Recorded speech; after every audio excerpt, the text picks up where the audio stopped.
So this is going to be my video essay review of Andrew Roberts' new book, Napoleon, A Life.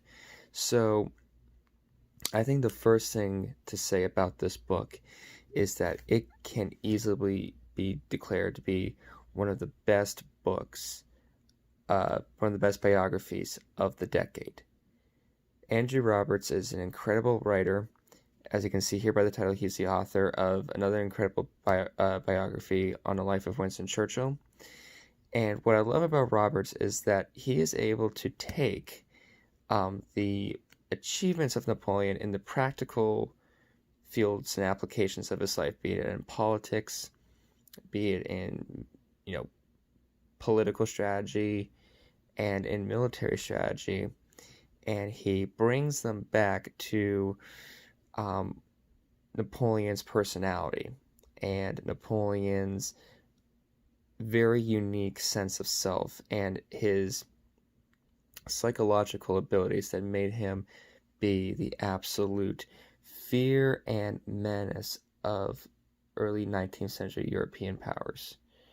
So to begin, I want to say that Roberts, he never, he never strays too far from the points about Napoleon's actions throughout the course of his life.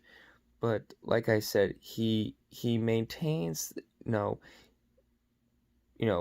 Napoleon's actions always have something to do with his overarching life mission. And Napoleon, I do believe, and I think Roberts believes as well, that Napoleon felt to himself at a very young age that he had a life's mission to upend the current social order of his time, to upend European powers, and to create a new society and a new way of doing things and a new way to govern society that has remained an inspiration for people almost 200 years after his death.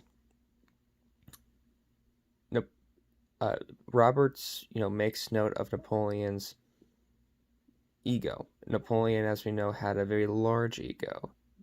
It's famous the world over, even here in America.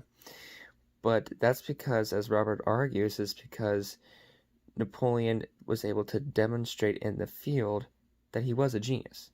And he was able to demonstrate in the political field that he was a genius. And he felt that he could do virtually anything. That's the type of personality that is that we need right now, is the personality of an individual who, even if they don't know entirely what they're doing, if they go out there and they take risk, he demonstrates that.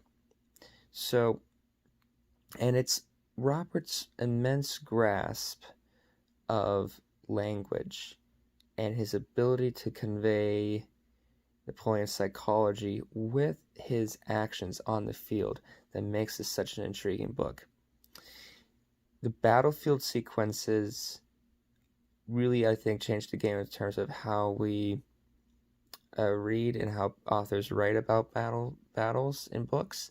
They can often get very dry, but Roberts, he makes them feel as if you are in the middle of the fight. He makes you emotionally invested in what these people are saying and what these people are doing.